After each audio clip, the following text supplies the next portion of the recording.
Un saludo especialísimo en el nombre de nuestro gran Dios y Salvador Jesucristo. Les habla Guido Rojas, teólogo católico, transmitiendo en vivo en directo desde la ciudad de Palmira, Valle del Cauca, Colombia. Vamos a tener en esta ocasión un estudio importante, un estudio de Sagradas Escrituras sobre el tema de Mariología.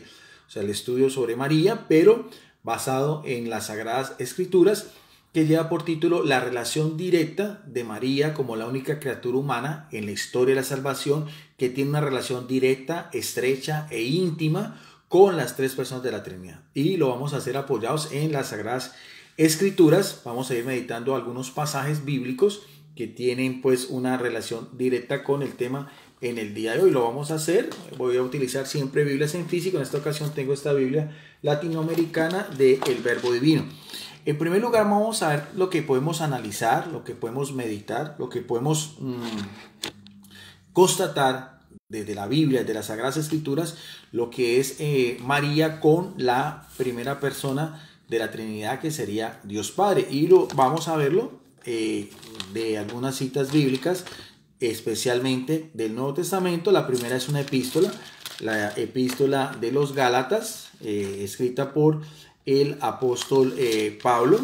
Vamos entonces al libro de los Gálatas en el capítulo 4, versículo 4. Es muy importante esta profecía porque es, por así decirlo, como el cumplimiento o la plenitud, el tiempo, el kairos de todo lo que podemos presagiar desde el Antiguo Testamento, especialmente desde el protoevangelio de Génesis 3:15. Dice así el apóstol Pablo, dice en la carta a los Gálatas, en el capítulo 4, versículo 4, pero cuando llegó la plenitud, o sea, la plenitud es la pleroma, o sea, pleroma en griego, o sea, cuando todo, que lo abarca todo, que lo llena todo, no hay nada fuera de la plenitud de los tiempos, o sea, del kairos de Dios, del tiempo de Dios, de la cronología de la historia de la salvación que Dios mismo trazó desde la desobediencia de la primera mujer, con la obediencia de una mujer que en este caso será María. Dios, en este caso es el Padre, envía a su Hijo, sabemos que es unigénito, Jesucristo preexistente, conocido como el Verbo de Dios, como dice las Sagradas Escrituras, y algo muy importante, que nació, o sea, se encarnó, se hizo hombre de qué, de una mujer, cune en griego, una mujer, y fue sometido a la ley. O sea, aquí ver sometido a la ley nos da a entender la ley, que la ley mosaica, o sea, la ley también que Dios establece en el monte Sinaí, con el gran caudillo y el gran legislador como es Moisés. O sea, en esta primera cita vemos que es el designio de Dios.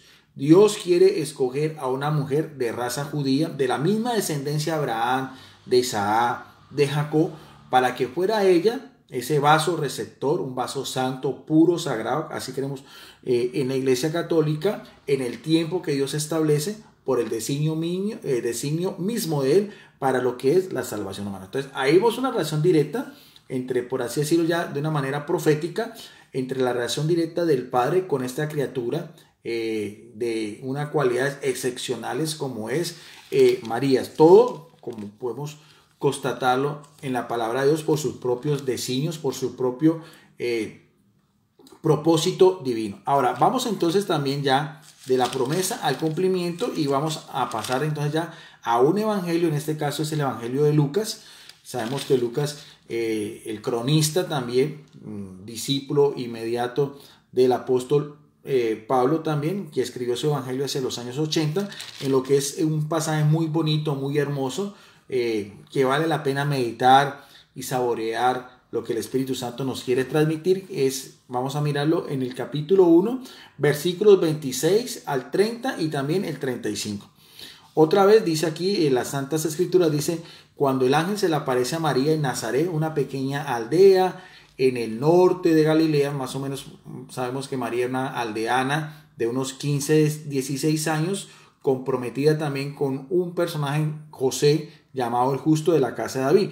Dice aquí en el versículo 35, dice, Lucas 1 del 26 al 30, primero dice: al sexto mes el ángel Gabriel fue enviado por Dios, otra vez, nótese bien, otra vez por Dios, estamos hablando de Dios Padre, a una ciudad de Galilea llamada Nazaret, a una joven, nos da la condición virgen, que estaba comprometida en matrimonio con un hombre llamado José, de la familia de David, y la virgen se llamaba María. Llegó el ángel hasta ella y le dijo: alégrate, llena de gracia, el Señor, nótese, o sea, otra vez, Dios, el Señor Dios, está contigo. O sea, Dios está con ella. Dios la había mirado. Dios había visto su humildad, su sencillez. Dios la había predestinado. María quedó muy conmovida al oír estas palabras y se preguntaba qué significaba aquel saludo, porque estaba completamente desconocedora de todo lo que Dios iba a obrar, en este caso la primera persona de la Trinidad, en ella misma. Pero el ángel le dijo, no temas, María. O sea, primero que todo la tranquiliza. ¿Por qué? Porque has encontrado que el favor de Dios. O sea, el favor, el beneplácito, la gracia de Dios, la complacencia de Dios, y que le va a pedir permiso, porque Dios no impone, sino que Dios propone, para que todo lo que estamos hablando, lo que es la historia de la salvación, como veíamos del protoevangelio de Génesis 3:15, lleve al cumplimiento del kairos, de la plenitud de los tiempos. Ahora, ¿qué le dice el ángel en el versículo 31? Concebirás en tu seno y darás a luz un hijo que pondrás por nombre Jesús. Será grande y justamente será llamado que el Hijo del Altísimo, otra vez relación, Hijo del Altísimo, o sea, de Dios, del Omnipotente, del Shaddai. Y viene aquí otro apelativo, otra vez, el Señor Dios. Vuelvo a mirar a ver, porque el personaje principal en todo esto es siempre Jesucristo. Le dará el trono de sus antepasados, David, y gobernará por siempre en el pueblo de Jacob, y su reino no terminará jamás.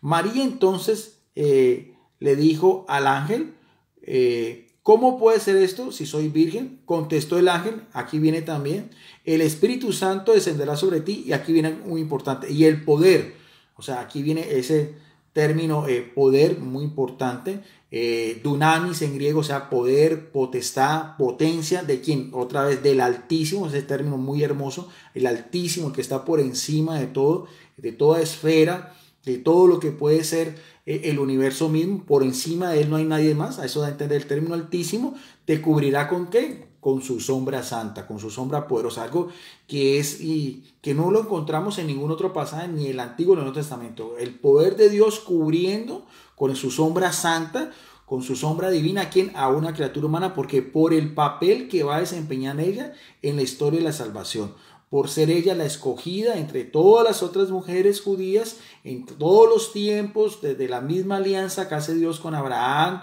con Isaac y Jacob, en todo ese peregrinar del pueblo judío para el cumplimiento de esta promesa tan hermosa, tan maravillosa. Por eso quiero resaltar acá, porque estamos hablando primero de la relación directa con el Padre. Dice, el poder del Altísimo te cubrirá con su sombra, por eso el niño santo que nacerá de ti será llamado Hijo de Dios.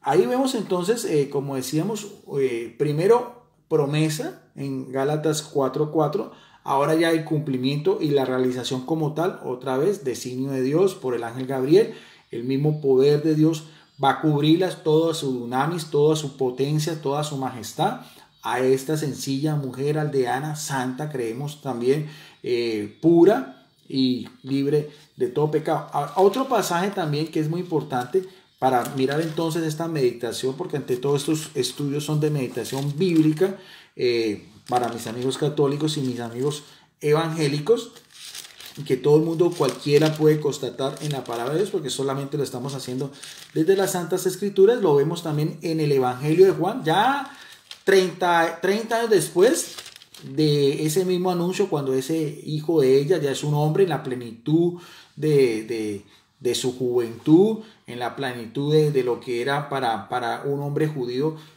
tener cargos de responsabilidad, y lo que va a hacer también, como por así decirlo, el inicio de lo que es su ministerio público. Y lo encontramos también en otro evangelio, en este caso es el Evangelio de Juan, en el capítulo 2, verso del 1 al 11, que es el primer milagro en las bodas de Caná. También un pasaje muy importante que vale la pena también sacarle toda esa riqueza escritural que encontramos aquí en la palabra de Dios. Dice, 3 días más tarde se celebró una boda en Caná de Galilea. Nuevamente el escenario también es en Galilea, todo lo que era esa provincia al norte, lo que antiguamente se conocía pues como el Israel, y la madre de Jesús estaba allí. Vemos bien que lo primero que está haciendo mención el apóstol y evangelista Juan, llamado al teólogo, es, nos da el escenario, nos dice la situación, unas bodas, y nos dice que quien estaba inicialmente presente era la madre de Jesús. No nos dice que se llama María, pero sabemos de antemano que su nombre ya es María, porque así mismo constató el versículo pasado, el pasaje pasado en Lucas. También, después de María, fue invitado ¿quién? Jesús a las bodas con sus discípulos, a sus primeros discípulos, sus primeros amigos. Sucedió que se terminó el vino preparado para la boda y se quedaron sin vino. Entonces, no sabemos por qué, pero la madre de Jesús, porque estaba sirviendo, porque esa era la posición de las mujeres, igual que ella misma se había autoproclamado como la esclava del Señor, servicio, servidumbre, siempre en beneplácito de los demás. Esa es una cualidad muy bonita que nosotros podemos mirar en las Sagradas Escrituras de María.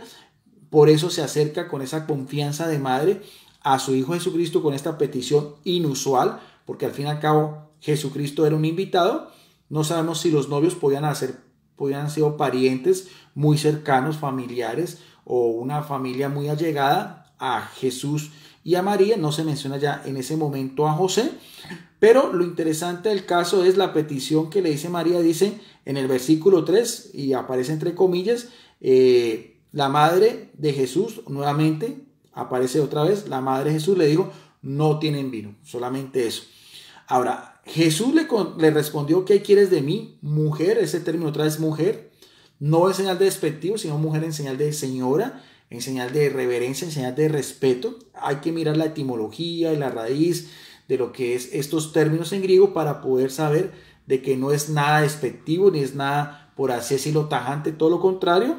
Y muy interesante lo que le dice Jesucristo, aún no ha llegado mi hora, porque la hora de Jesucristo, en ese mismo kairos que veíamos, en la misma disposición de todo lo que Dios ha establecido, cuyos designios son perfectos, cuyos mandatos son perfectos, no era todavía el momento en que Jesucristo tenía que manifestarse tal cual como lo que era el Mesías, el ungido, el Cristo con un poder muy especial, que era el taumaturgo, o sea, del término griego taumación, que quiere decir el que hace milagros. O sea, aquí da a entender que Jesucristo apenas está preparando ese camino. De antemano sabemos que ya había escogido algunos discípulos, y muy importante esto que nos dice Jesucristo. ¿Por qué? Porque ante eso es un pedido de su madre. Interesante que analicemos eso, un pedido de la madre, pero humanamente hablando, en inferioridad de condición, en inferioridad de naturaleza. ¿A quién? A la autoridad, a la naturaleza del Padre, que viene de todos los siglos, en la misma unión hipostática con su Hijo, en la misma eternidad, en la misma majestad. Ahora, ante este dilema, ante esta situación inesperada, porque no es Jesucristo el que toma la iniciativa, solamente María, en señal de servicio, para que los novios no pasaran vergüenzas, porque las bodas de los judíos duraban 3 días. Por eso es importante analizar este aspecto. Pero lo que contesta la madre ante esa negativa supuestamente de su hijo es lo que podríamos llamar, los teólogos han dicho, es el testamento de María y las últimas palabras que registran los evangelios de ella. Porque dice en el versículo 5, pero su madre dijo a los sirvientes, o sea, los que están ayudando pues en lo que era el banquete nupcial, dice, hagan, muy importante, hagan ¿qué? Lo que él les diga. O sea, siempre la actitud de María es que en un segundo plano. Aquí, aunque María intercede, aquí, aunque María quiere que su hijo obre de una manera especial en este acontecimiento, algo que era para los judíos muy importante, como era un matrimonio, pero María tiene plena confianza, plena seguridad y también plena sumisión a lo que es su hijo, porque sabemos de antemano que es el Hijo de Dios. Vemos también lo que pasó 18 años atrás cuando se perdió en el templo, y por eso es que esta frase es importantísimo, la confianza y la completa sumisión de ella ante su hijo. Hagan todo lo que les diga. En el versículo 6 vemos que no hay ningún reproche, vemos que Jesucristo no pone ningún pero, a pesar de que había dicho antemano a su madre, porque ella sí conocía todo ese misterio. Para los apóstoles era algo velado porque apenas estaba empezando, al igual que todos los demás, pero ella sí. ¿Por qué? Por el anuncio anterior al ángel que ella le había dicho. Y eso es muy importante, que lo veamos también en Lucas capítulo 1, verso 20 al 30, y también lo podemos también constatar en el 35. Pero Jesucristo, siendo un hijo obediente, que también le debía veneración, respeto, reverencia a su madre, dice en el versículo 6, allí habían 6 recipientes de piedra, o sea, el evangelista Juan y apóstol vuelve a centrar otra vez la situación, o sea, el entorno que estamos hablando de estas bodas, la situación como tal, habían 6 recipientes de piedra de los que usan los judíos para sus purificaciones, de unos 100 litros de capacidad cada uno, dando a entender lo que es el milagro que va a orar Jesucristo. Eso también es da a entender es la magnitud, o sea, todo lo que Dios hace a través de su Hijo es siempre que en abundancia. Jesús dijo, y yo vuelvo a tomar otra vez, el versículo 7, después de que en el versículo 4 Jesús le respondió, ¿qué quieres de mi mujer? Aún no ha llegado mi hora. En el versículo 7 nuevamente, si vamos a ver el contexto exegético y hermenéutico de ese texto, la composición como tal, Jesús dijo que no hay ningún reparo. Jesucristo va prontamente, está presto a obedecer el pedido de su madre, porque dice Jesús dijo, llenen de agua esos recipientes, ni uno, ni dos, ni tres, sino como dice acá, estos recipientes de piedra, no nos dice cuántos eran, pero sí nos da la capacidad como tal. Saquen ahora y les digo, llévenlo al mayordomo, y ellos se lo llevaron. O sea, con su sola palabra Jesucristo va a orar este primer milagro. Después de probar el agua convertida en vino, el mayordomo llamó al novio, pues no sabía de dónde provenía, a pesar de que lo sabían los sirvientes que habían sacado el agua, y les dijo, todo el mundo sirve al principio el mejor vino, y cuando ya todos han bebido bastante, les dan el de menor calidad, pero tú has dejado el mejor vino para el final. O sea, ese mejor vino para el final, la complacencia que puede haber sentido el novio, al igual que el maestro de ceremonias, para no haber pasado ese acto de vergüenza, ese acto de humillación ante todos sus invitados, incluyendo a Jesucristo, incluyendo a sus otros apóstoles, porque María en esas comensales siempre las mujeres están separadas de los hombres, las mujeres están siempre en la cocina, las mujeres están en una posición de servicio, en este caso de una manera especial. Lo importante del caso de este milagro que dice acá es el versículo 11, que es donde podemos nosotros mirar la relación directa primero de María con Dios Padre, porque dice, esa señal milagrosa por pedido de ¿quién? De su madre, en el tiempo que no era el de su padre, pero sabemos bien que Dios Padre tenía ya complacencia en ella, como por el mismo anuncio el ángel había dicho, la bendita entre todas las mujeres, la agraciada, la que tiene el favor de Dios. Entonces Dios también, por así decirlo, el Padre no quiso intervenir, a pesar de que es una dignidad mayor, a pesar que tiene una naturaleza mayor, a una naturaleza inferior, a una posición también inferior, como es el de María. Pero en este caso, lo que es una familia, lo que es el padre y la madre con su único hijo, la relación directa que es Jesucristo. Y lo bonito de esto, la reflexión de esto es, con el testamento de María, hagan todo lo que les dices. ¿Por qué? Porque la gloria no es para ella, la honra no es para ella, el mérito no es para ella, sino para ¿quién? Para su Hijo Jesucristo. Asimismo, cualquier persona católica o evangélica lo puede constatar si solamente pide la iluminación del Espíritu Santo y ve y lee lo que aparece aquí plasmadamente.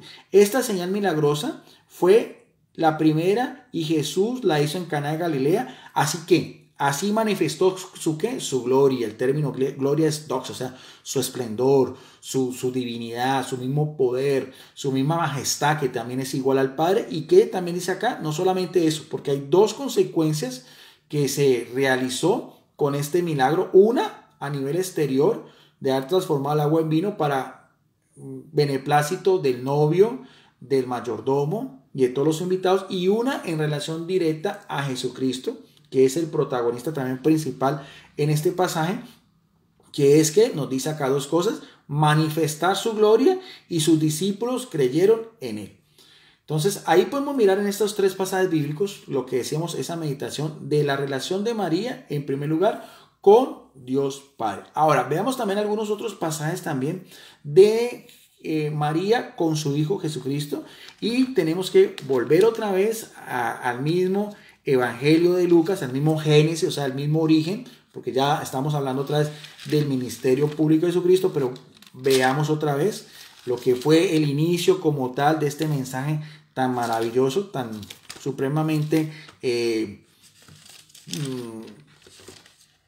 relevante en lo que es pues la historia pues de la salvación por el mismo designio del Padre. En Lucas capítulo 1, verso del 31 al 33, dice también otra vez la palabra de Dios, dice, volviendo otra vez a las palabras del ángel, concebirás en tu seno, o sea, concebir, o sea, ella es la que va a dar vida en su matriz, en su vientre, en una niña de unos 15, 16 años, todo un embarazo normal, con una asistencia no por una participación no humana, sino una participación divina. Concebirás en tu seno y darás a luz a un hijo que va a ser varón, al que pondrás el nombre de Jesús, o sea, Yahvé es salvación o Yahvé es el que nos salva. ¿Y qué? ¿Cuáles serán esas cualidades de su hijo? Las mismas cualidades que vimos en las bodas de Caná 30 años después, que será grande y justamente será llamado ¿qué? El Hijo del Altísimo. Ella sabía esto, ella guardaba todas esas cosas en su corazón porque era una mujer de meditación, era una mujer de una profundidad, era una mujer muy cercana a las cosas de Dios, porque al fin y al cabo ninguna otra mujer tiene esa relación tan directa con los personajes que son pues divinos. Será llamado justamente el Hijo del Altísimo. El Señor Dios le dará el trono de su antepasado David en la descendencia, en la carne, como dice también Romanos 1:3, y gobernará por siempre el pueblo de Jacob y su reino no tendrá fin. Ahora, si vamos también a Lucas 1, 41 al 45 también, cuando María visita después de eso, de ese anuncio, después de esa misma encarnación a su prima Isabel, dice también aquí, el mismo cronista dice, lo que dice Isabel cuando María la visita, sin también saber absolutamente nada de todo lo que había obrado Dios en ella a través del anuncio de este ángel que tiene un nombre propio que es Gabriel, que quiere decir fuerza de Dios. Al oír Isabel el saludo, solamente el saludo de María, quien el niño que estaba en ella gestándose, que sabemos que es Juan el Bautista, el último de los grandes profetas, dio saltos en su vientre. Isabel se llenó ¿qué? Se llenó de la presencia de ¿quién? Del Espíritu Santo. Y exclamó, o sea, aquí hay una exclamación de alta voz, porque es algo que es importante. Las exclamaciones en alta voz en la Biblia dan a entender el júbilo, la magnitud, la importancia. Dice, bendita tú, ponga mucho cuidado esto, otra vez, ya en relación a su hijo, bendita tú María, y entre todas las mujeres, o sea, no hay una mujer más bendita que ella, y que también hay otra bendición igual, que está haciendo Isabel, una mujer anciana, acordemos que también que tenía una dignidad especial, porque era la esposa de un sacerdote, en este caso Zacarías, y bendito el fruto de tu vientre. Vuelvo a repetir esto, exclamó en alta voz, primero una bendición para la madre, bendita tú entre las mujeres, al igual que es bendito el fruto de tu vientre. Porque ¿quién es el fruto de tu vientre? Como lo decíamos en el versículo 32, el Hijo del Altísimo, ¿ve? El Jesús, el que reinará por siempre en la casa de Jacob. Y también sigue diciendo en el versículo 43, ¿cómo he merecido yo que venga a mí la madre de mi Señor? Emete tú, Kyrios, o sea, otra vez otro apelativo, Kyrios, en señal de divinidad, en señal de importancia, en señal de reverencia. Apenas llegó tu saludo, dice, a mis oídos, el niño saltó alegría en mis entrañas, dichosa por haber creído que se cumplirían las promesas del Señor. ¿Cuáles promesas del Señor? De ser la bendita entre todas las mujeres, de ser la agraciada, la amada, porque ese es el término quejaritómene en griego, la favorecida, la esclava del Señor, la humilde sierva, y también, otra vez, relación directa, única, la humanidad de Jesucristo, la carne de Cristo, la sangre de Cristo. ¿Le vienen por quién? Por María. En otro pasaje también, en ese mismo contexto de lo que es la encarnación y el nacimiento, en el Evangelio de Lucas, en el capítulo 2, versículo 6-7, dice ya, por el censo, ella con su esposo tuvieron que trasladarse de Galilea en el norte, en Nazaret, hasta el sur, en Judea, en Belén. Dice, mientras estaban en Belén, llegó para María el momento del parto, o sea, el momento del alumbramiento, después de una gestación normal de 9 meses. Y algo muy importante, dice aquí en el versículo 7, otra vez, y dio a luz a su hijo primogénito, en este caso primogénito, en señal de la ley, en señal de todo lo que son las alianzas, también como decíamos de la ley mosaica. Veamos el mismo contexto porque eso se tiene que ver en lo que es un estudio de teología sistemático bíblico, lo que veíamos en la primera cita bíblica de Gálatas 4:4, la primogenitura, todo lo que era la alianza que hizo también Dios con Abraham, aquí mismo también se cumple, y una escena muy maternal, una escena muy hermosa que dice acá, ¿qué hizo María con su recién nacido, con el primogénito que sabía que era el Hijo del Altísimo? Dice, lo envolvió en pañales, lo acostó en un pesebre, pues no había lugar para ellos en la sala principal de la casa. La relación también, María cubre a su hijo, lo protege del frío, le da ese calor que tiene que toda madre, el contacto directo, como los mismos psicólogos han podido analizar cómo el bebé conoce la voz de su madre, sabe también si es amado, sabe también si es querido. Aquí mismo mire bien, esta chica, esta humilde mujer de unos 15, 16 años que dejó todo por darle el sí a Dios, a pesar de todo lo que se le veía venir después. En este caso, paradójicamente, su hijo, que era un rey, naciendo en un pesebre, naciendo en las condiciones más humildes, en las misiones, en la condición más paupérrima que podría ser, en una pesebrera. Y su cuna no fue un trono de oro, sino también el banco donde comían los animales. Pero aquí quiero resaltar también cómo ella, en su amor de madre, con las condiciones que tenía, con los mismos elementos de las bandas que tenía, como era la costumbre de envolver y amortajar a los niños recién nacidos. O sea, eso también podemos resaltar también de la relación de María, en este caso, con su hijo. Ahora, eso, ¿qué es lo más importante en la encarnación? ¿Qué es lo más importante en el papel de María como colaboradora en todo este misterio de lo que es la redención? Nuevamente lo va a decir el apóstol y evangelista Juan en su evangelio, que es un evangelio muy teológico, un evangelio que tiene pues un lenguaje más sublime que el de todos los otros tres evangelios sinópticos. En el evangelio de Juan, en el capítulo 1, vamos a ver dos pasajes, lo que es en el prólogo. Vamos a ver el versículo 14 y el versículo 18 dice, y el verbo se hizo carne, puso su tienda entre nosotros, y hemos visto que, nuevamente, hemos visto su gloria, la gloria que recibe el Padre, el Hijo único, en él todo es don amoroso y verdad. Mire bien, en el mismo prólogo, otra vez, la gloria de Dios, ¿por quién? Por la encarnación. ¿Por quién también? Por María. Por también quién? Por ella haberle dado el sí al anuncio del ángel. El verbo se hace carne, porque anteriormente en su preexistencia era divino, carne en sar en griego, y puso su tienda, o sea, su morada, o sea, puso su vivienda, su habitar entre nosotros, o sea, en medio de los hombres de aquel entonces, porque Juan es testigo ocular de estos acontecimientos. ¿Para qué? Para ver lo mismo que dice este mismo evangelio 30 años después. Para ver qué? La gloria. Una gloria que recibe quien no es una gloria humana, no es una gloria pasajera, no es una gloria terrenal, sino que es una gloria que viene de lo alto, que recibe del Padre por ser su ¿qué? El Hijo único. Y todo en Jesucristo es ¿quién? Todo en Jesucristo, en su humanidad, en su peregrinar por este mundo, es que era ¿qué? Era amor y era verdad. Y también, no todo es alegría, porque todo esto sería muy bonito. Esto, por ejemplo, la anunciación, la misma alegría que debe haber sentido María después de, como toda mujer, haber esperado durante 9 meses. Acordémonos que en esa época no había ecografías, no había toda la cantidad de tecnología moderna que a veces también puede haberse en 3D. Hoy en día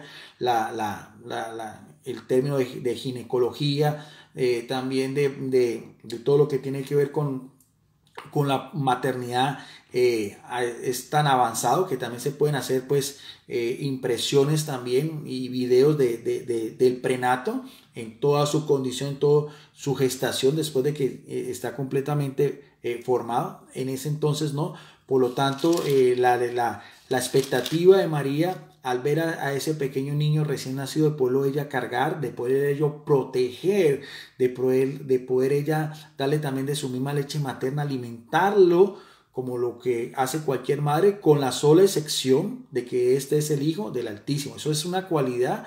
Por eso es que Isabel le dice la bendita entre todas las mujeres, porque esa dignidad solamente la puede tener María. Aunque sucedió hace más de 2000 años, todavía todo cristiano tiene que también recordar ese acontecimiento, y también podemos darle cierta veneración y cierto amor a María sin que ello nos quiera desviar de la atención, de la adoración que debemos solamente a su Hijo Jesucristo. Pero también importante, porque esta mujer, esta jovencita, esta aldeana que se hace esclava, en señal de sumisión, en señal de obediencia, también nos dice el mismo Evangelio de Juan, ya no solo en un momento de alegría, como eran unas bodas de regocijo con los novios, el que era el compartir en la mesa de los judíos. María también debería estar con otras mujeres también. De pronto conocía también a la novia, no sabemos si era la novia o el novio, pero en toda cosa tenía una relación también muy especial, porque si no, no se hubiera atrevido a hacerle ese pedido tan inusual a su hijo. Pero de la alegría también del nacimiento, de la alegría también del principio, el ministerio público de Jesucristo, de lo que eran las bodas, pasamos al momento supremo, el momento más sublime de todo lo que puede ser la historia de la salvación, que es el momento de la crucifixión. Y es el mismo Evangelio de Juan, el único de los discípulos, el único de los apóstoles que estuvo ahí presente, donde nos narra también de una manera muy importante este hecho en sí. Aparece en el Evangelio de Juan, en el capítulo 19. Vamos a ver solamente dos versículos, el versículo 25 y el versículo 33. Dice, cerca de la cruz, o sea, en lo más posible que eran lo que los soldados romanos pudieron haber dejado que acercar, dice aquí, cerca de la cruz de Jesús, la cruz en que estaría Jesús muriendo por la redención de toda la humanidad. ¿Quién estaba ahí? ¿Quién estaba cerca? Estaba, ¿quién? Su madre. La primera persona que menciona Juan, que está en ese momento, dice, cerca de la cruz de Jesús estaba su madre, con María, la hermana de su madre, otras mujeres, esposa de Cleofás, y María de Magdala. O sea, no hubo ningún tipo de acobardamiento en María, a pesar también de las burlas que debió en ese momento también escuchar, que le hacían los mismos fariseos, los mismos saduceos, los mismos soldados, inclusive también dice los evangelios, hasta los mismos ladrones, todas las burlas, los intropedios, aparte de eso, todo el drama de la pasión que debió haber vivido su Hijo Jesucristo. Ella estaba mirando, y dice acá, muy importante, se acerca, o sea, en ese momento María también está unida al misterio de la redención, al sacrificio que estaba haciendo su Hijo como ese cordero inmolado en las condiciones más humillantes, completamente desnudo, desgarrado por los golpes, por los latigazos, por las caídas, por la flagelación, por los clavos atravesándole sus dos muñecas, y un clavo también atravesándole los dos pies para fijarlo en ese madero. Una agonía, como dice el Evangelio de Marcos, desde las 9 de la mañana hasta las 3 de la tarde. Otra vez quiero que resaltemos esto, lo que dice cerca de la cruz, no cerca del trono. Ahora, no cerca de algo de acontecimiento de alegría, de regocijo, no, cerca de algo de dolor, cerca de lo que es el drama del sufrimiento, de la cruz, del instrumento de redención, el castigo más brutal, más severo, el castigo más denigrante a los peores criminales que daba el Imperio Romano para subyugar, para, por así decirlo, tratar de imponer, en este caso a la fuerza, cualquier motín, cualquier tipo de sublevación o cualquier tipo de rebeldía ante las leyes que dictaba el Imperio Romano. Y también dice, porque ahí no termina nada, porque el mismo Evangelio dice también en el versículo 33, en ese mismo momento supremo, dice, pero al llegar a Jesús cuando muere, ¿qué pasa? Vieron que ya estaba muerto y no le quebraron las piernas. ¿Ve? Sino que ¿qué? Sino que unos soldados le abrieron el costado con la lanza, y al instante, ¿qué dice? Al instante salió sangre y agua. ¿Ve? Importante eso. Otra vez, el momento en que está muerto, una espada, una lanza le traspasa el corazón a Jesucristo, y ese dolor también es para ¿quién? Ese dolor, ya para Jesucristo no, porque había muerto, pero un dolor que vivió María, porque como dice acá, estaba cerca de la cruz. La misma mujer que, como decíamos, 33 años antes, en esa cuna en Belén estaba ¿qué? Lo estaba amortajando, lo estaba cubriendo para cubrirlo de las noches frías que son muy usuales en Belén. En este momento María no podía ser completamente impotente ante eso, solamente podría ya mirar, contemplar y también sufrir como toda madre lo que su Hijo Jesucristo estaba haciendo por la salvación de todos nosotros.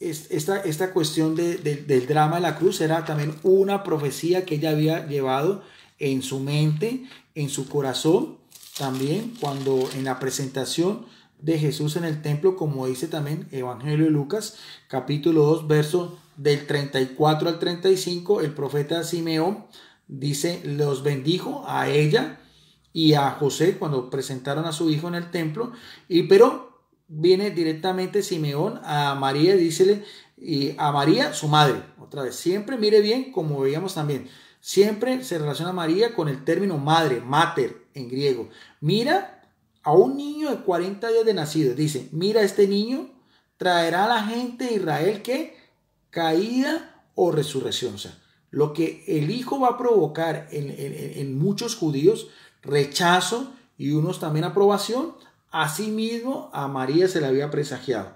Con un bebé solamente 40 días de nacido, pero eso no termina ahí, porque lo que vimos anteriormente en el misterio de la crucifixión, en lo que era el momento supremo de la redención, dice aquí también, la palabra de Dios dice, eso también será para ella que como una señal, o sea, algo que va a tener, una señal es algo que es inconfundible, una señal es algo que se puede percibir, se puede mirar y se puede palpar. Es una señal de ¿qué? De contradicción, o sea, una señal de división, una señal de rechazo y aprobación. ¿Hasta qué? Hasta el momento de la cruz.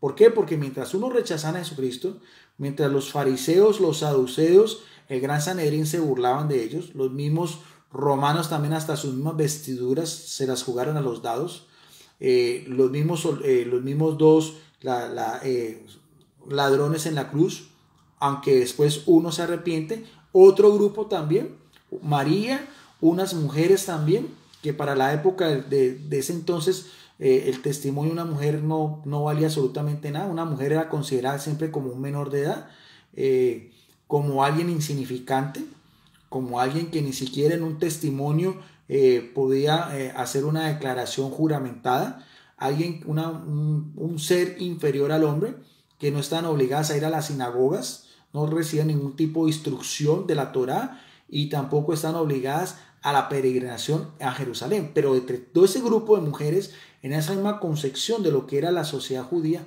una mujer humilde, sencilla, porque ni siquiera era la clase social alta de Jerusalén, de la clase de los saduceos, como podría haber sido la hija de un sumo sacerdote, no, sino una simple mujer, humilde, sencilla por allá. Pero a esa mujer también Simeón le va a profetizar en el versículo 35. Mientras a ti, de esa señal de contradicción de su hijo, que mientras a ti, otra relación directa de María con su hijo, una espada te atravesará el alma.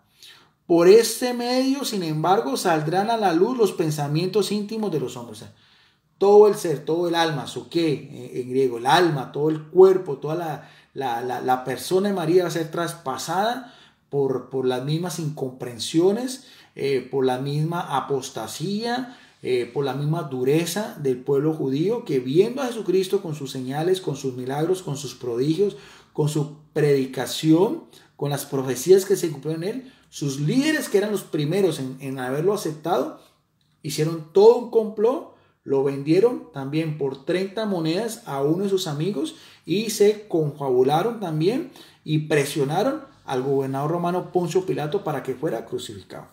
Ahora, veamos también, para terminar esta meditación, porque ya hablamos de la relación directa de María con el Padre, también la relación directa e íntima también hasta la cruz con su Hijo Jesucristo, teniendo en cuenta que hay una profecía bíblica de antemano, y también con el Espíritu Santo. En Lucas también, capítulo 1, verso 35, lo que es otra vez el misterio de la encarnación, ya lo habíamos visto, pero vamos a resaltar acá otra vez donde dice, contestó el ángel, el Espíritu Santo descenderá sobre ti. O sea, el Espíritu Santo va a descender sobre ella. Ahora, ese mismo descendimiento del Espíritu Santo también nos lo dice de una manera más clara, de una manera más clarificada, o sea, de una manera más plena, más completa, en el Evangelio de Mateo, capítulo 1, verso 18-21, que es ya el sueño que tuvo su comprometido, su novio José, para que veamos también lo importante ya de María con la Trinidad. Dice en el versículo 18 de Mateo 1, Jesús nace de una madre virgen. Este fue el principio de Jesucristo. Otra vez, María, que su madre. Vemos bien que también siempre, nuevamente, María tiene por título que madre meter de quién, de Jesucristo. Estaba comprometida con José, pero antes de que vivieran juntos, antes de que se realizara pues la ceremonia nupcial, quedó embarazada. ¿Por quién? Aquí algo muy importante, por obra del Espíritu Santo, el mismo que descendió sobre ella. Su esposo José pensó despedirla, pero como era un hombre bueno, justo, santo, recto, quiso actuar discretamente para no difamarla, para que no tuviera escarnio público. Mientras lo estaba pensando, el ángel del Señor se le apareció en sueños, puede ser el mismo Gabriel, no nos dice acá, y le dijo, ponga mucho cuidado, José, descendiente de David, no tengas miedo de llevar a María, tu esposa, a tu casa, si bien está esperando, ¿por quién? Otra vez, por obra del Espíritu Santo. Tú eres el que pondrá el nombre al Hijo, que dará luz y lo llamará Jesús, porque salvará al pueblo de sus pecados. Otra vez. O sea, ¿por quién viene también esa encarnación? Ya vemos también, por la acción también del Espíritu Santo. Aquí mismo lo dice, nuevamente, dice, eso va a ser por obra del Espíritu Santo, y dice también que va a dar a luz.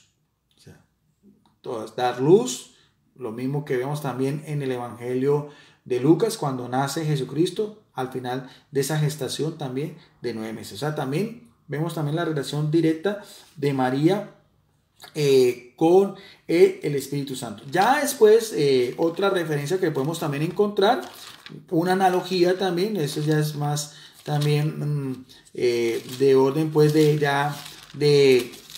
tratar de hacer un discernimiento, es después de que Jesucristo regresa al cielo, a la presencia del Padre, después de haber cumplido toda esa misma misión, de haber muerto, haber resucitado. Dice también Hechos de los Apóstoles, capítulo 1, verso del 12 al 14, dice, los discípulos esperan al Espíritu Santo, el mismo que había actuado 33 años atrás en esta mujer. Dice, entonces volvieron a Jerusalén, ya después de que Jesucristo asciende al cielo, desde el monte llamado Los Olivos, que dista de la ciudad como media hora de camino.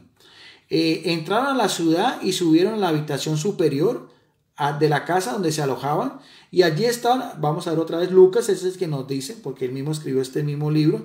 Allí estaban, ¿quiénes?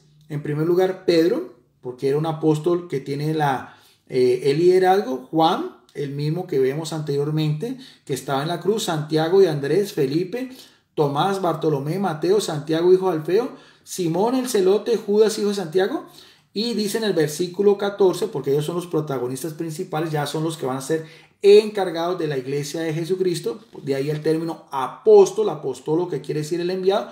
Pero sigue diciendo en el versículo 14, todos ellos perseveran que juntos en algo muy importante, que es que la oración, y en compañía de algunas mujeres también, porque sabemos que había mujeres fieles a Jesucristo.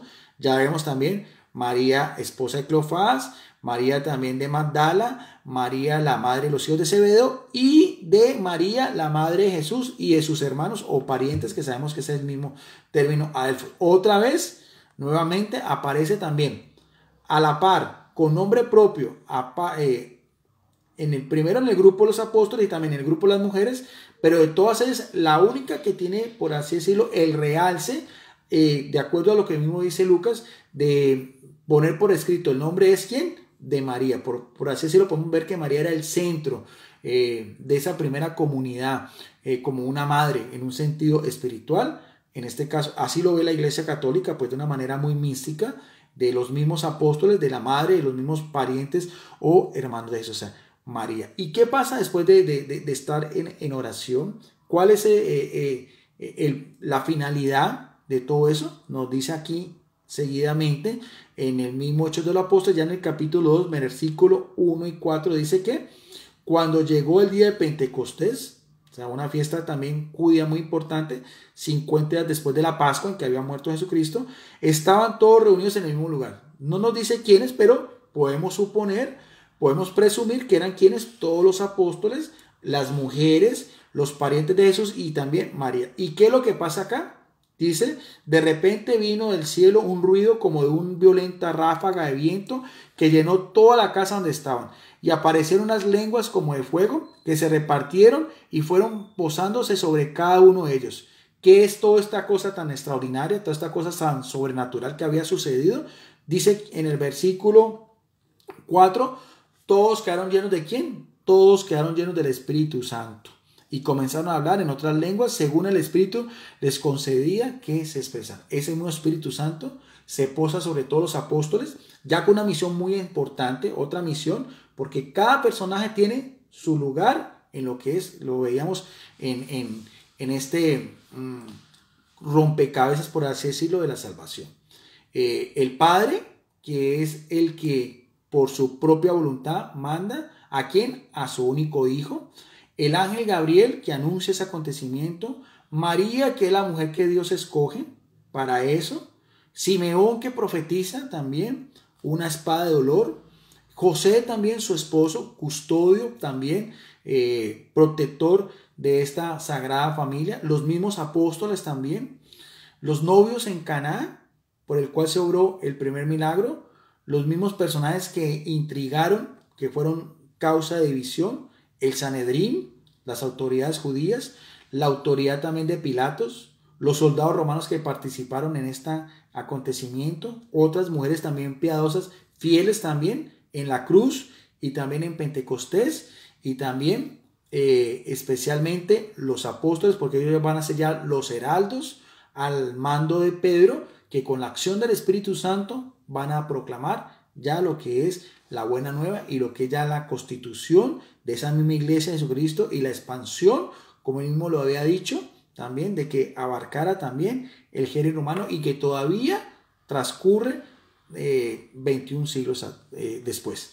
Es lo que estamos ahorita analizando de la palabra de Dios y con eso terminamos a mi parecer, hermosa meditación bíblica. No estamos exaltando a María, no estamos hablando ni de veneración, ni de darle un culto, ni de darle ninguna reverencia especial, solamente es lo que podemos constatar desde la palabra de Dios del papel que tuvo ella, especialmente único en toda la humanidad, con el Padre, con el Hijo y también con el Espíritu Santo.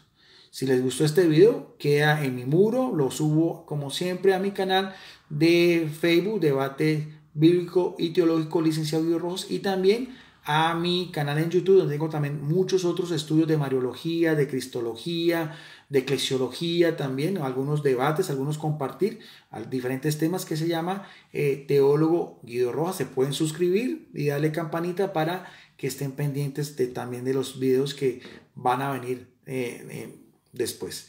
Gracias a todos mis amigos, quedamos como siempre en la paz, en el amor de nuestro gran Dios y Salvador Jesucristo, a quien tiene que tener todas nuestras miradas, toda nuestra atención, toda nuestra alabanza y toda nuestra adoración. Bendiciones para todos y muchas gracias como siempre por su amable atención.